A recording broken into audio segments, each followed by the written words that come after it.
Good morning. How are you all? As you can see, today we are going to do the question of The Sound of Music by Deborah Cowley. Let's see.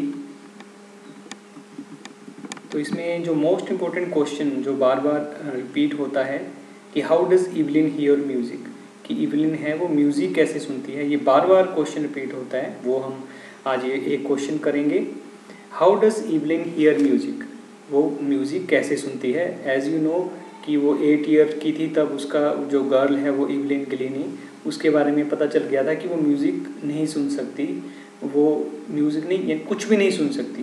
But 11 years तक आते आते उसकी सारी जो सुनने की क्षमता वो चली जाती है। तो ये इतना होने के बावजूद भी वो कैसे म्यूज़िक सुन पाती है। Evelyn heard music by sensing the notes in different parts of her body.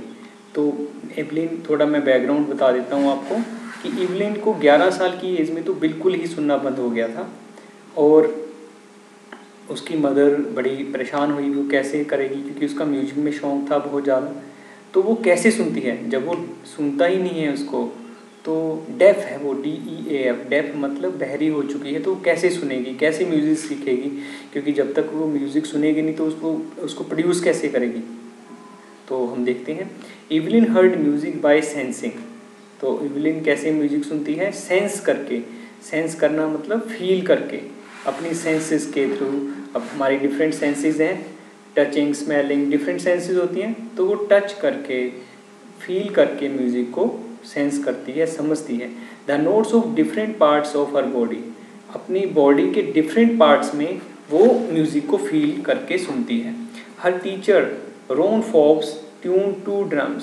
तो उसके जो बाकी टीचर्स थे उन्होंने तो उसको किसी ने मोटिवेट नहीं किया, लेकिन उनके एक थे रॉन फॉब्स, उन्होंने 2 ड्रम लिए, उनको ट्यून किया, उनको सेट किया।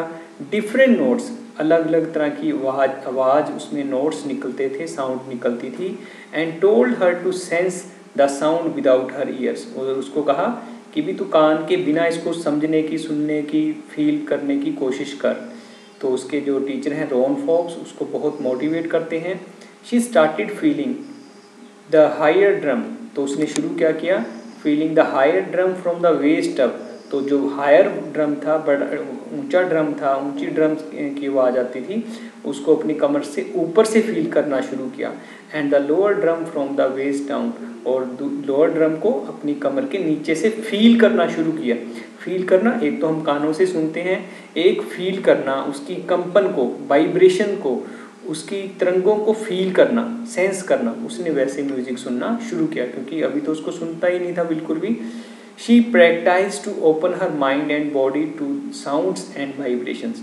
तो उसने प्रैक्टिस किस चीज़ की although she is not able to hear और लिसन, ना सुन पाती है, तो वो प्रैक्टिस करती है, अभ्यास करती है। किस चीज़ का, अपने माइंड को ओपन करती है, खुला छोड़ देती है, और अपने दिमाग को और अपने शरीर को आवाज़ों के प्रति, कंपनों के प्रति अपने आप को पूरी तरह समर्पित कर देती है।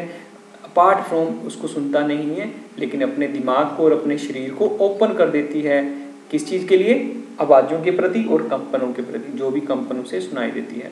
It was share determination and hard work. उसकी एक डिटर्मिनेशन थी, पक्का इरादा था, दृढ़ संकल्प था, और बहुत अधिक मेहनत थी, क्योंकि उसको सुनता ही नहीं था। तो ना सुनने की स्थिति में वो कैसे म्यूज़िक को प्रोड्यूस कर सकती है और समझ सकती है। तो उसने बहुत मेहनत की, दृढ़ संकल्प किया। When she played xylophone, xylophone इसमें स्टिक्स एक तरह से फट्टे से लगे होते हैं, वो ड्रम टाइप होता है, वो जाइलोफोन को प्ले करती है। शी कुड सेंस, वो सेंस कर सकती है साउंड को। Passing up the stick into her finger tips, जैसे एक ड्रम होता है, ढोल होता है, वैसे जो जाइलोफोन होता है, तो वो स्टिक जब भी, जैसे ही वो बजाती है, तो जब स्टिक बजती है तो उसमें से कंपन पैदा होती है, और वो कंपन वो अपनी उंगलियों में, उंगलियों की टिप्स में, उंगलियों में फील करती है। While leaning against the drum, फिर वो ड्रम के ऊपर लीन कर जाती है, लेट जाती है, या उसके ऊपर अपनी बॉडी को लगा देती है, और she could feel the resonance flowing into her body.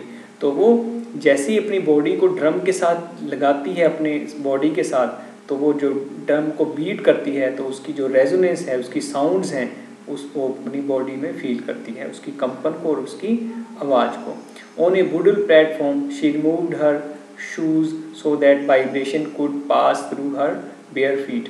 तो जो वुडन प्लेटफॉर्म होता है, एक वुडन का फ्लोरिंग होती है, फर्श होता है, उसके ऊपर वो अपने शूज़ भी खोल देती है ताकि सीधे ही वो कंपन को, वाइब्रेशन वर्ड आ गए यहाँ पे, वाइब्रेशन मतलब उस कंपन को अपने पैरों से, नंगे पैरों से फील कर सके और नंगे पैरों से फील करके अपनी लेग्स के अंदर फील कर सके।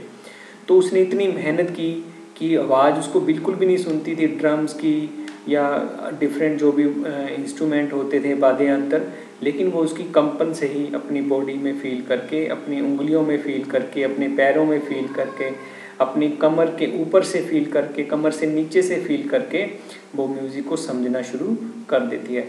She herself said that music poured in through every part of her body. तो म्यूज़िक उसकी बॉडी में कहाँ से पोर होता है, गिरता है, और मतलब गिरना, हर एक पार्ट बॉडी के, यानी उसने शरीर के हर अंग से म्यूज़िक को ग्रहण करने की शक्ति प्राप्त कर ली है। कैसे? प्रैक्टिस के द्वारा। यानी उसके हर अंग से, बालों से लेकर, हाथ से लेकर, पैरों से लेकर, हर बॉडी पार्ट को उसने म्यूज़िक के प्रति समर्पित कर दिया है और हर पार्ट से वो म्यूज़िक को फील कर सकती है और उसको बना सकती है, रिप्रोड्यूस कर सकती है और म्यूज़िक इंस्ट्रूमेंट को बजा सकती है, यानी वाद्य यंत्र को बजा सकती है। इट टिंगल्ड इन हर स्किन, वो उसकी स्किन में गुदगुदी करते हैं, टिंगल करते हैं, यानी कि उसने अपनी बॉडी को इतना उसके लिए समर्पित किया है कि उसकी चमड़ी के अंदर भी, उसके चमड़ी में भी वो म्यूज़िक की कंपन को, गुदगुदी को फील कर सकती है। हर चीक बोन्स, उसकी गालों की हड्डियाँ, एंड इवन हर हेयर, अपने बालों में भी वो म्यूज़िक को फील कर सकती है। तो ये जो क्वेश्चन हमने आज डिस्कस किया है, ये मोस्ट इम्पोर्टेंट क्वेश्चन है कि how does Evelyn here music. ये क्वेश्चन बार बार रिपीट होता है। तो आई होप आपको ये क्वेश्चन समझ में आया होगा और आप इसको लर्न कर लें। डिस्क्रिप्शन में आपको मिल जाएगा। Thank you.